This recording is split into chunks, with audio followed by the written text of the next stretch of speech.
Welcome to Healing Medicine, formerly the Mindful Healers podcast. This is the podcast for physicians and healthcare professionals who crave balance and purpose. If you want to rediscover your love for medicine and life, one mindful step at a time, you are in the right place.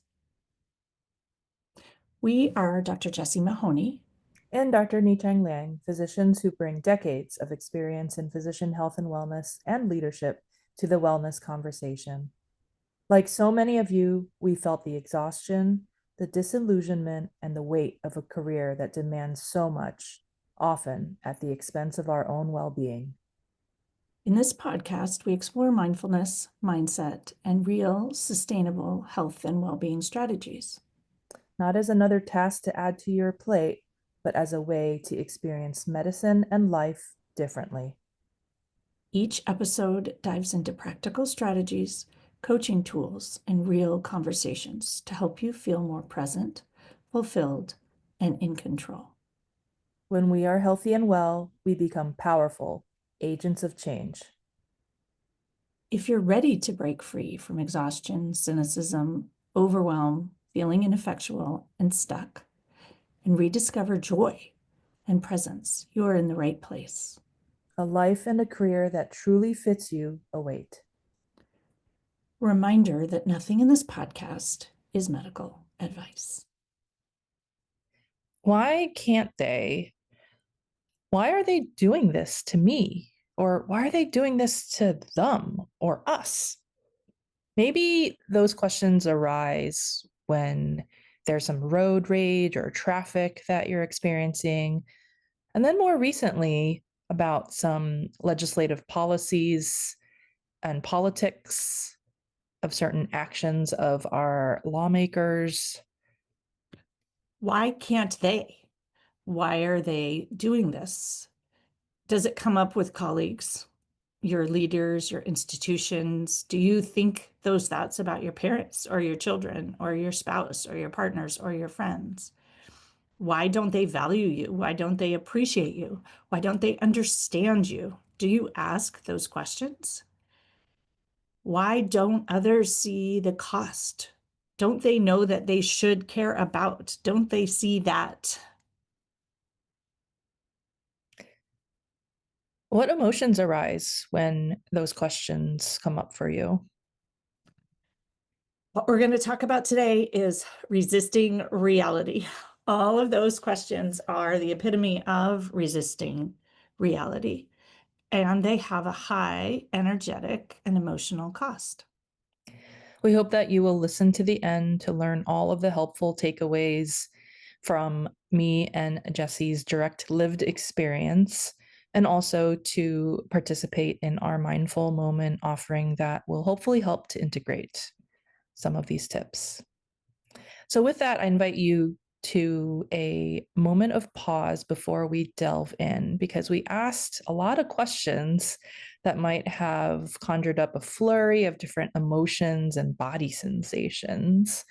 So, if it's safe for you to do so, you can close your eyes, or if you happen to be driving, please don't take your eyes off of the road, but you can also simply ground into the felt experience of whatever you are standing or sitting upon in this moment, recognizing that you can notice this even though there might be some thoughts and emotions that have come up for you as Jessie and I have asked these questions of you.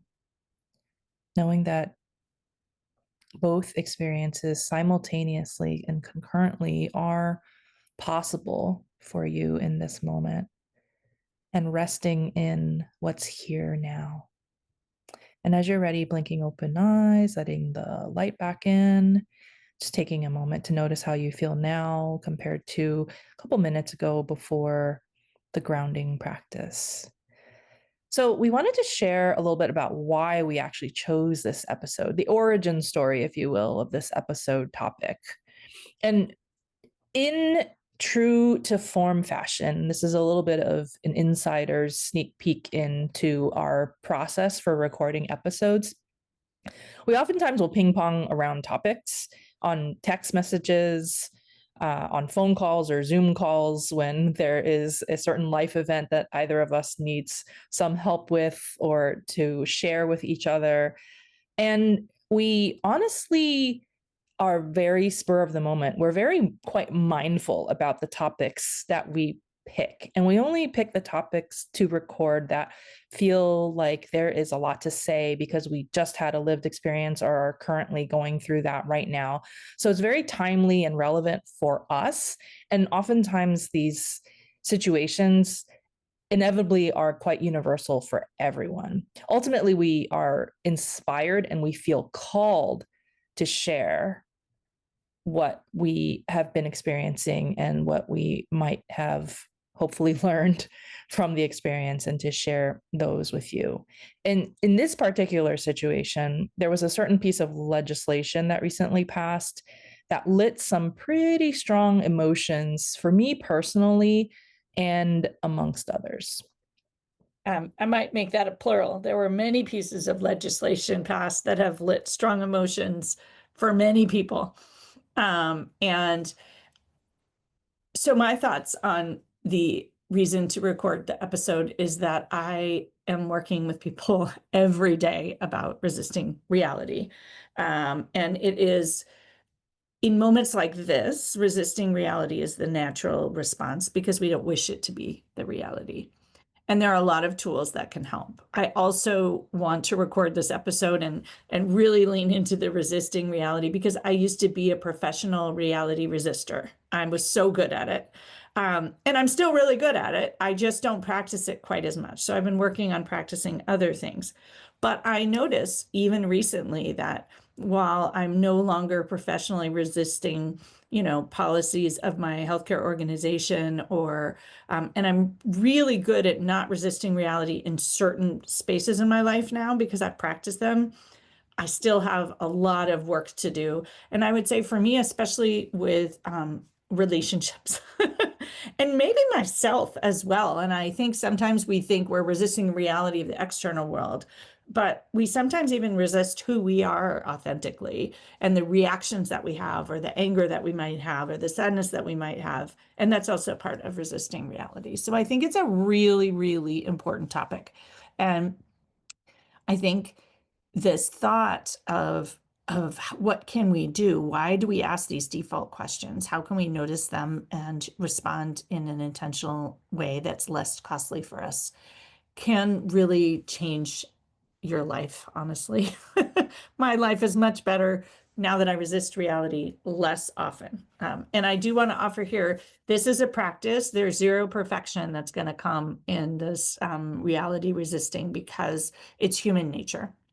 So to start off, to pause and reflect on how you feel when you ask questions like, why can't they? Why are they doing this to me? Why don't they? Why don't they value me? Why don't they appreciate me? Why can't they understand? Don't they see? Don't they realize what about X, Y, and Z? Like the people that you care for, whether it be your family members or your patients. And all I can say when you say that is, of course, they don't see because they're not you, right? But that's my practice response. It's so much easier to see when someone else is resisting reality and very hard to see when you are. So when you think those thoughts, do you feel energized or do you feel depleted? Do you feel angry? Do you feel empowered or disempowered? Do you feel hurt? Do you feel like a victim? So do they energize you or deplete you? Do you feel angry? Do you feel empowered or disempowered, or hurt or angry, or maybe like a victim? Once you're aware of the impact of how those questions and usually automatic reactions make you feel, what can you do? And really, that's what we want to talk about today. Most of us spend a lot of time in the reality resisting, and how can we change things? And so both of us, I think, approach it slightly differently. And there's lots of different tools to try. And for each of you, a different tool is going to work, and often in different settings. So a different tool will work. So be open to the different ideas, try things out, let them be test, experiment, and see. So what I like to do myself and what I often teach is noticing an awareness, which is mindfulness. So being aware that you are resisting reality, noticing what it looks like, what it feels like, and being aware of its impact on you. How does this resisting reality impact your life? Does it help? Does it hurt? Sometimes it might help. You get to decide. And to name it as resisting reality, recognizing that the reality is that X legislation has been passed, or that those words were said, or that someone somewhere thinks this is a good idea, or even as simply as you are cut off in traffic or you are in traffic. And so naming it as resisting reality and recognizing that it's not about you, depersonalize it. And then the next step that I really dive into is accepting it. And once again, accepting it does not mean forgiving, giving up, resigning yourself, or condoning. It simply means that you're acknowledging that it's the reality of what's happened. And then you get to choose the and.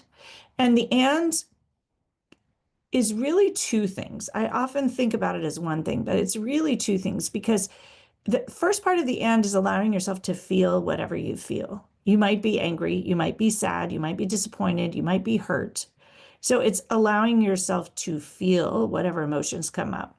And I think this is where many people move past the feeling and they move on to, okay, well, how am I going to respond? I'm going to let it go. And when you miss the feeling part, we're usually not successful. We might be successful in the short term, but not the long term. And it is human to allow yourself to feel it. And it's also necessary to allow yourself to feel it. Otherwise, you may remember when you stuff all those feelings down and then they explode somewhere where you're in a totally different setting and you're not even recognizing the cause of it. And so giving yourself time to allow yourself to be angry, sad, disappointed, and hurt, that's actually part of the processing. And then the next part for me is choosing what I want to do, whether I want to let go of what's not in my control, what's in my control. Do I want to write a letter? Do I want to speak up? Do I want to just take time for myself? Do I want to pause? Sometimes you want to yell, sometimes you want to protest, but do that with intention rather than reactivity. And also do it with the intention that you're not going to change the reality that exists.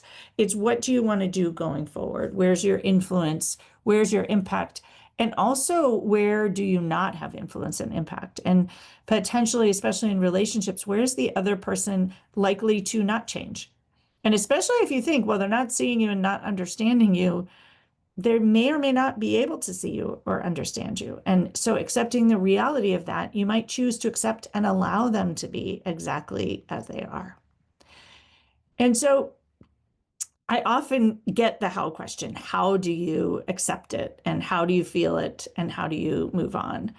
And so the acceptance part, I really like to say, of course they did that. And of course I'm angry, or of course I'm sad, or of course I'm disappointed. And the of course is just recognizing that, like, I would say, of course they passed that legislation. Do we expect anything else given what's going on in the world right now? It doesn't mean that we're giving up. It's just a recognition that, of course, our healthcare institutions want us to see more patients in less time.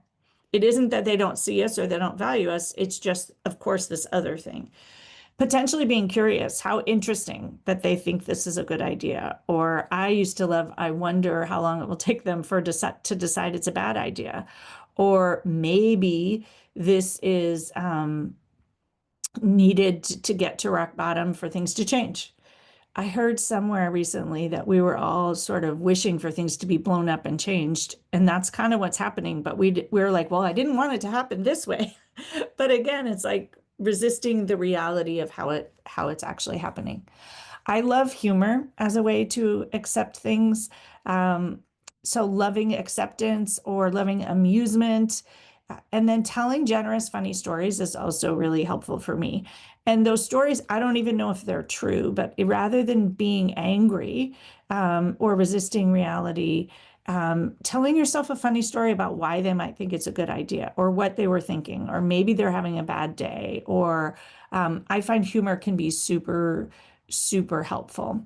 And then the last bit is this allowing, and I've talked about it a few times today, but allowing that it takes time and patience to stop resisting reality, or I'm not even going to say stop, to resist reality less.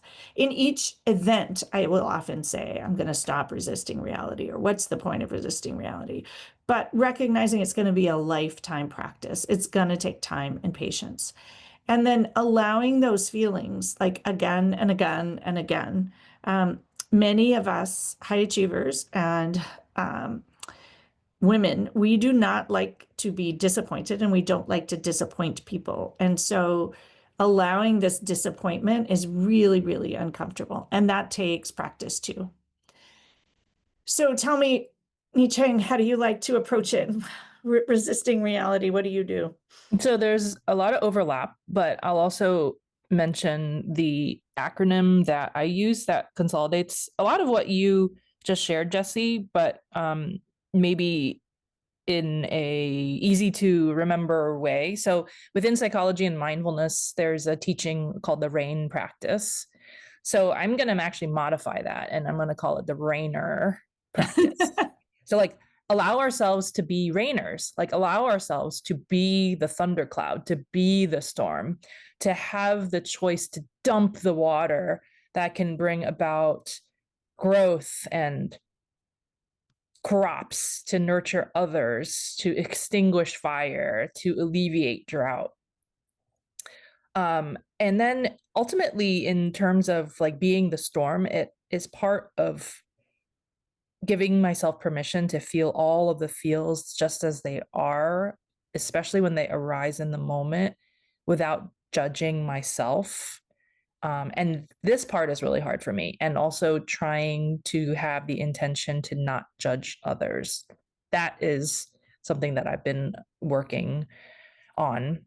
But also trying not to resist, the anger that I feel towards potentially someone else or a group of people. So reminding myself, this is one of the first lessons I learned when working with a coach, was that I can't control the actions or thoughts of other people. Just like I don't Say that want, again. Say that again. you cannot control the actions or thoughts of other people. Just like you wouldn't want someone else to try to control your actions, your thoughts, or feelings. So I can give that same autonomy to another fellow human being. Also, recognizing that just like you have your own reasons for feeling and responding the way that you do and want to, everyone else also has their own reasons. And we can't change those reasons in this particular moment in time of like feeling all the feels or reacting to something that you feel is super not right. It doesn't mean, so this is like your acceptance, right? In that moment of realizing that you must accept what is happening right here and right now, it's not of resignation. It is more about providing the spaciousness to recognize what's arising for you. So it doesn't mean that this particular situation that is causing some distress in you is something that you agree with or that you like. In fact, part of being the storm is to recognize that you don't necessarily agree or like it. And it also doesn't mean that you can't seek to share your own experience and what you've already witnessed. And it also can be an opportunity to allow others to listen to your truth, but then also give them the autonomy to then respond and have their own interpretations on it. So the R then stands for recognize the situation for causing some distress, some suffering, discomfort amongst your mind, body, and spirit. And then A is to allow that to be here just as it is because it's already here. And human brains are hardwired to resist difficult emotions and body sensations. But when there are external circumstances beyond your control, inevitably you will most likely have a very strong reaction, especially if you feel like something's going on that's not right. So A is for allow. So allow, but you don't necessarily have to like. A can also be for accept, as you had mentioned, Jessie. You don't have to like it, remember.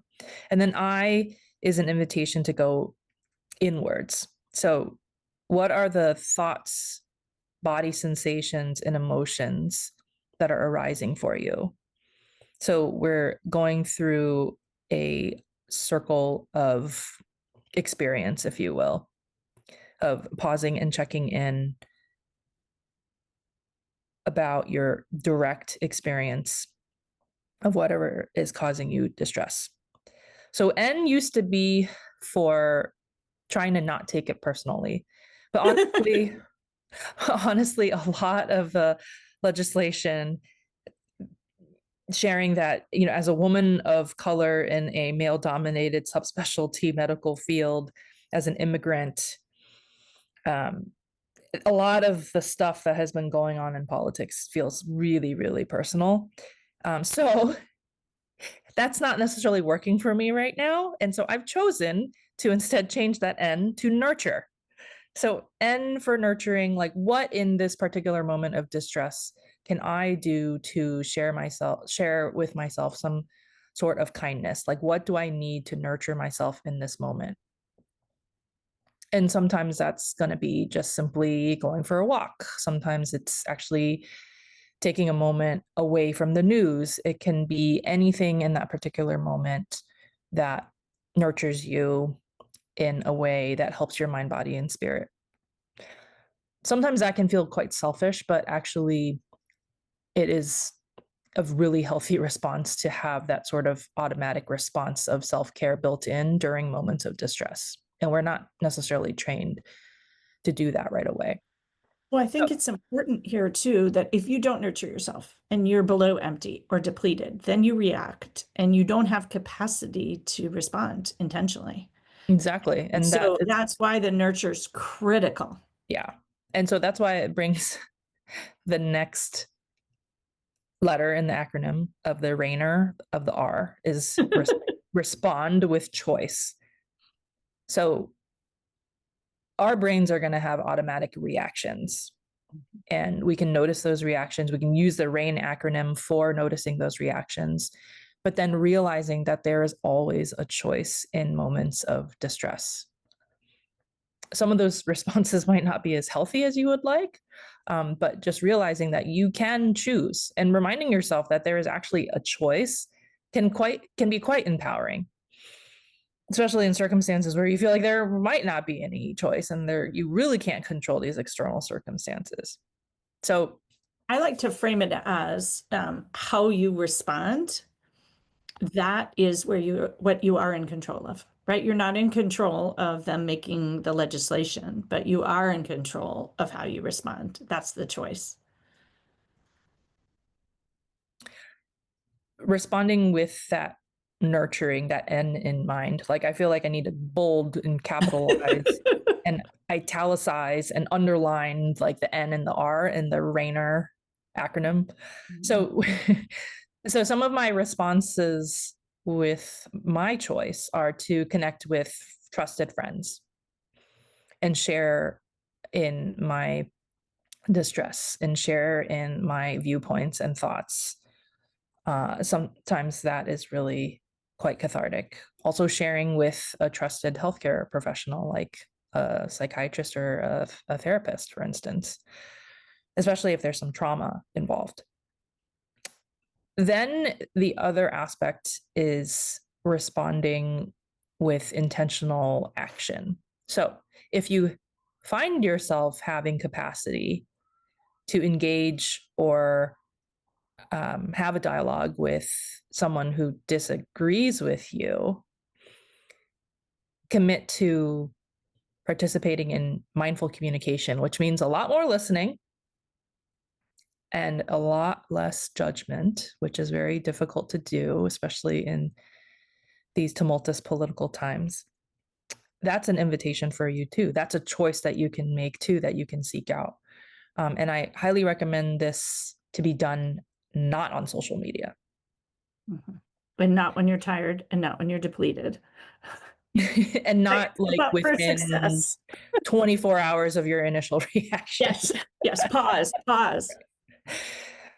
So those are some options for that capital R at the end of the Rainer acronym. There's a lot more. And then I want to bring it home with a more 10,000 foot view of the situation. Like, is this a situation where you can liken it to getting mad at traffic or getting mad at the weather? Because oftentimes, like, there are circumstances that are so beyond our control that it is very much like trying to be mad and trying to change traffic or trying to change the weather.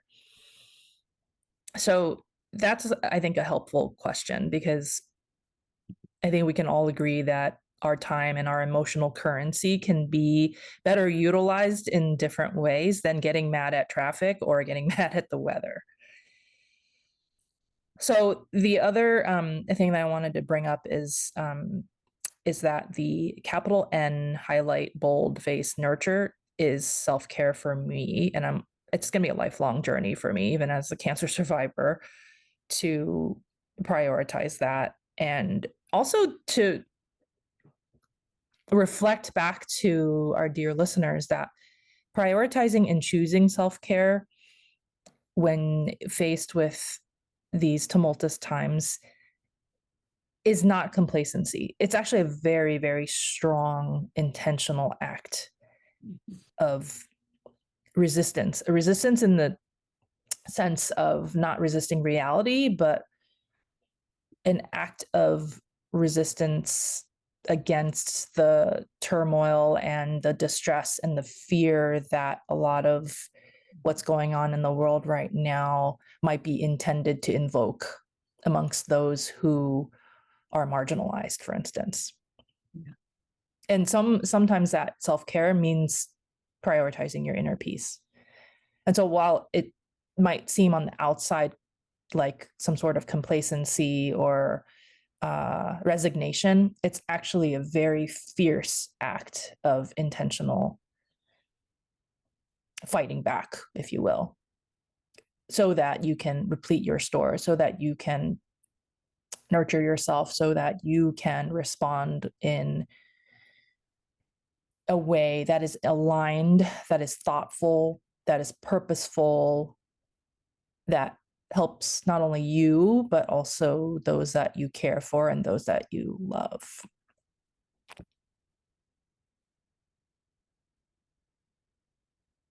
So, reflection questions.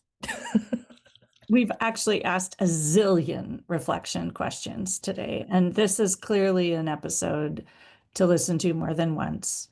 But a few thoughts at the end for you to ponder in this moment, especially if you are driving and whatever else. Where in your life might you be resisting reality? Are there external circumstances or people who are reacting in ways that are out of your control in this moment? Are you spending a lot of emotional currency on those circumstances or people? Of all the different potential tips that Jessie and I just shared, which one or ones, plural, resonate and might be something that you want to try? And then the other invitation here is to notice what arises when you do try. And please, please, please remember that this will inevitably happen again and again and again in your future and in everyone's life because we are living human beings. And so, can you first choose to notice? Maybe you want to make a list of options so that when you're in that moment of wanting to react, what do you do when you notice it? gift yourself tools, accessible tools, so that you can respond with intention and not react, whether they're Rainers, capital N's, with exclamation bolds, whether it's accepting and allowing, it's feeling. Make sure that you have a list and you know what those things are. Because also, when we are angry and when something lights our fire, it's really important to pause and notice and choose how you want to move forward. Choose to notice and choose how you want to respond. We invite you, as always, to share the podcast. If you found this episode helpful, particularly, please leave us some stars and some written reviews. This helps others find us. Also, consider hiring one or both of us as speakers for your group. Both of us have a vast amount of experience in leading workshops, retreats, keynote presentations, and we'd love to try to help your group. And if that feels like too much of a task, take care of yourself, invest in yourself, recognize the emotional currency that you may be expending on resisting reality, and get yourself support, whether it's a day of nurturing, whether it's coaching, whether it's a therapist, whether it's pausing and resting. Do something to help support yourself. There's so much in the world and reality for us to resist in this moment, that recognizing that nourishing and nurturing yourself is the first step to having the capacity to be able to do all of the things that we spoke about today. Stay on for the mindful moment, and we will see you next week.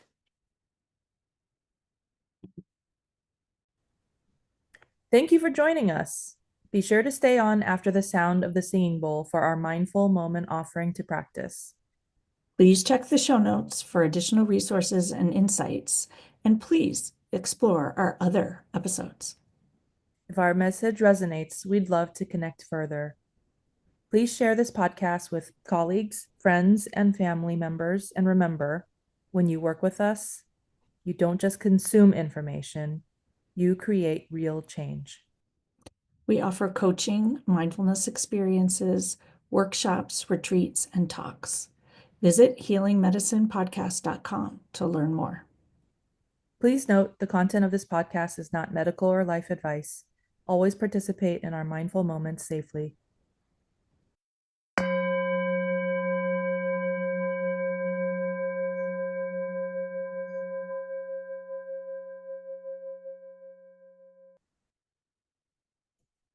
Thank you for joining me for this mindful moment offering. This is the Rain R practice.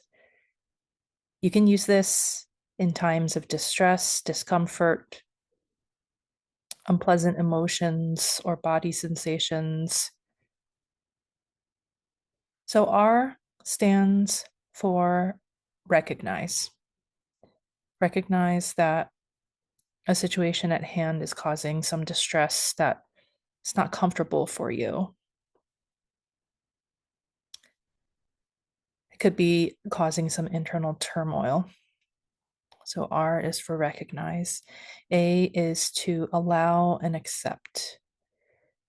This doesn't mean that you are necessarily resigned to keeping the way that things are that currently is upsetting you, but because whatever external circumstance is occurring has already happened or is currently happening, it's already here. So allowing and accepting this present moment just as it is, along with whatever reactions you have about it in this moment. Allowing and accepting and not necessarily liking it will enable you to move through the circumstance with a healthier response. I is to go inward, pausing and recognizing what's arising for you with body sensations, naming emotions that you're having, Perhaps noticing thoughts that you're having about the particular circumstance that's upsetting, and trying not to judge the thoughts that may be arising, even if the thought content actually includes some judgment. Noticing simply what your direct experience of this situation right now is. And N is nurture. What in this moment would be helpful for you to show yourself some kindness? What might be nurturing for you? It could be as simple as taking a break from the news, or going outside for a walk and getting in some nature, or addressing a bodily need like taking some sips of water or going to the restroom. What can you do to enable some nurturing for yourself? And then R, so rain R. R is to respond with choice, recognizing that you have a choice. Even if the external circumstances are outside of your control, you have a choice in your response. What might be an aligned, authentic response for you right now? So I hope that you'll use the Rainer practice anytime that there is an upsetting or distressing event that's occurring, to help process it and move through it with greater skillful action. Thank you for practicing.